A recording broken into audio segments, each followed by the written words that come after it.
What's up guys, today is a big day for Diablo fans out there. We finally got news that Diablo 4 is coming in 2023, and we got the reveal of the last class coming to Diablo 4, the Necromancer. So I thought it would be cool to go over all the footage that we saw at the Xbox showcase and specifically look at the areas where the Necromancer shows up so we can check out their abilities. So I'm gonna stop fucking around now and we can just get started. So at the very start here, we can see a blood tidal wave, which actually looks like it goes pretty far because the Necromancer starts to follow it after they cast the ability, and it just continues throughout the rest of the clip. And the next time we see them, they are clearly summoning skeletons. And by the looks of it, it doesn't look like you need any corpses or anything. It looks like they can just be summoned at will, and you can summon more than one at a time. The skeletons that are being summoned here also appear to be blowing themselves up into the enemies. So the way that they are being summoned in this particular instance looks like they are being summoned just as suicide skeletons rather than just guardians that follow you around and act as a buffer between you and the enemy. And you can also see that the Necro is using a sweeping melee attack with their scythe, which is an ability that we'll see quite a bit throughout this reveal. Here, it looks like the Necromancer is using a curse ability. It's hard to say exactly what this curse is doing. There is an enemy right in the center that looks like it gets enlarged or engorged with some sort of I don't know, like big tumor that's growing on its head. And I'm not entirely sure if that's just the way that particular enemy is or if that was caused from the curse. The Necromancer then goes on to cast some sort of vortex ability around itself. I don't know if it's a vortex of bones, if it's a vortex of the Necromancer's weapon, but it then spins around and kills everything in the area.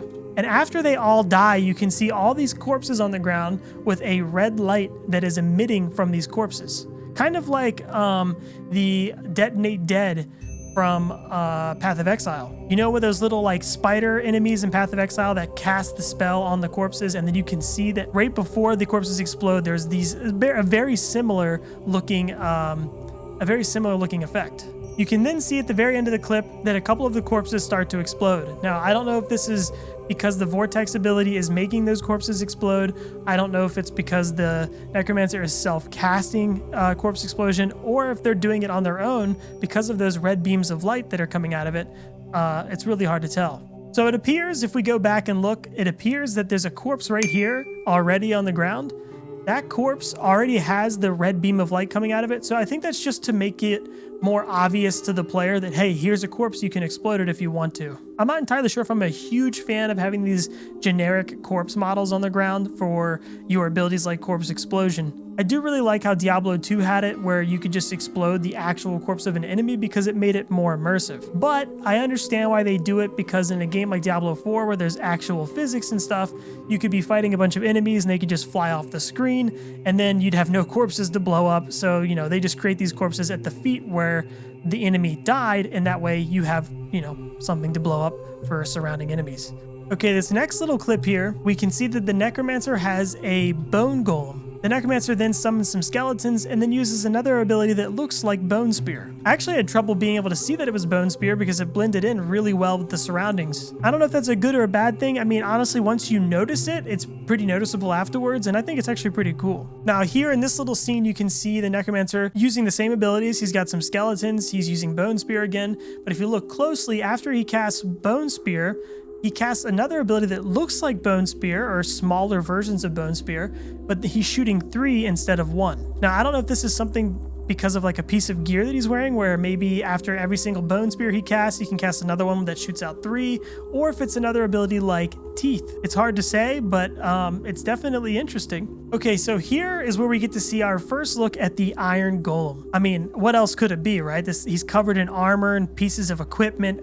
That's definitely the Iron Golem, which has me really excited because I think the Iron Golem from Diablo 2 is one of the coolest abilities that the Necromancer had, but was just poorly executed in the game. Hopefully in Diablo 4, we'll see a really good execution of Iron Golem, and maybe it could be something like Summon Guardian in Path of Exile, or Animate Guardian rather, sorry. You know, a minion that you can just outfit with a bunch of pieces of gear that can follow you around and be really, really strong. Also, something else we notice is that the animated skeletons, or the summoned skeletons rather, have these huge scythes with them, where in the previous scenes, all they had were swords or shields or whatever. Now, I don't know if this is just a visual thing that, you know, every time you summon a skeleton, it's random. They could have scythes or they could have swords or whatever. Or if it's a functional thing where you have a piece of gear that alters the way these skeletons are summoned. And maybe summoning them with scythes gives them more area of effect or different abilities altogether. Either way, I'm really excited to see what this means for the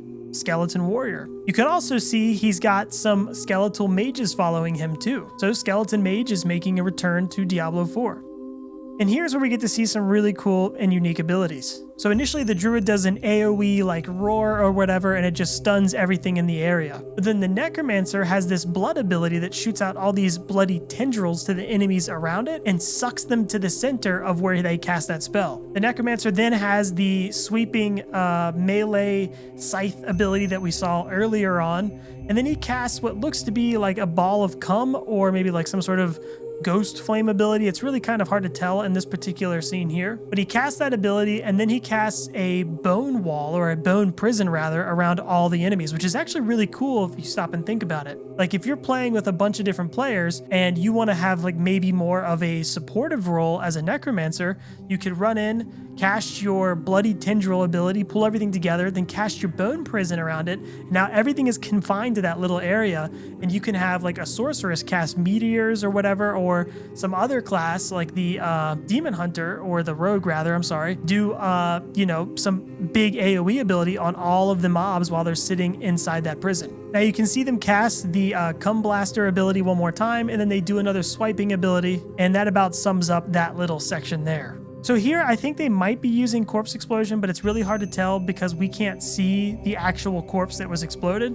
So this shot could be from the perspective of the rogue, which is why we aren't seeing the corpse on the ground. Or it's a whole nother ability entirely, like some sort of force blood ability that like knocks enemies back. Kind of like it looks kind of like Karthus's ability from League of Legends, that little ball that just like expands and blows up. That's what it looks like, but I really think it's just corpse explosion, but we just can't see the corpse that is being exploded here. And then if you look very carefully at the very end of the clip, we get a glimpse of the blood golem peeking his little noggin into the frame there. And to be honest, I think it's looking pretty fucking cool. So here are a bunch of clips that we get to see more of the necromancer doing some PvP things. All of the abilities we're seeing in the PvP section of the video seem to be the same abilities we've seen so far up until this point. What might be a little confusing to people at first is there was that meteor that fell to the sky, or fell from the sky rather, that was red. That was actually a meteor that was coming from the sorceress. I know that you have all these bloody abilities coming from the necromancer right now, and you might think, oh, that meteor looks like it could be from the necromancer too. What's going on here is that it looks like enemy abilities have a red hue to them to indicate that they are an enemy. And they probably do this because if you go into this area with maybe a party or something, you don't get confused about whose abilities belong to who. That way, when you see a red-hued ability from a sorceress or whatever, you know it's the enemies and not your friends. So here we can see a pretty unique ability from the necromancer where it looks like he pushes out a tethered skeletal version of himself, where he can use that version of himself to cast that like melee sweeping scythe ability that we've seen so many times. It then returns to him and he runs off. This once again reminds me of a League of Legends character, Yone, who has a similar ability where he stays stationary, sends out a copy of himself, does a bunch of attacks, and then teleports back to his body. It's pretty cool, and I'm excited to see how it plays out in Diablo 4. It's kind of hard to tell from this one little clip of that ability, like how long it lasts and if you're stationary while it's going on and, you know, whatever else you can do with it. But it's exciting nonetheless. And this last ability here reminds me of the Death Nova ability from Diablo 3. As I'm sure many of you know, in Diablo 3 you have runes or whatever that augment your abilities,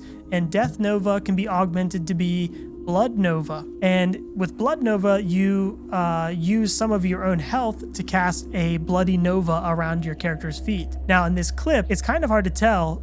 It looks like what's going on is that he is pulling blood from surrounding enemies and then casting the Nova with that blood. It could be that he's still using his own blood. It could be a lot like Diablo 3's Blood Nova, but it looks to me like he's pulling blood from nearby enemies and then casting it, which is really cool, right? Because maybe you're playing around or trying to get as many enemies around you as possible, and then summoning or taking all of their blood essence from the enemies around you. And maybe the more enemies you have, the more damage you do, which would be pretty cool and kind of like a unique playstyle to have. It might be one of those things where like that ability is really, really good for clearing monsters in a dungeon, but not so good for killing a boss. And that wraps up this overview of the Necromancer in Diablo 4. I would love to hear what you guys think about the abilities we've seen in this video. It looks like there are a lot more interesting things than what we have come to know what the Necromancer to be like in Diablo 3 and Diablo 2. So I am really looking forward to, getting to play this class. It's my favorite class in the Diablo franchise, so I'm really glad that it made it into this game. And I made an entire video speculating on what the next class would be in Diablo 4. I personally thought it was going to be the Paladin because in my eyes it just made more sense.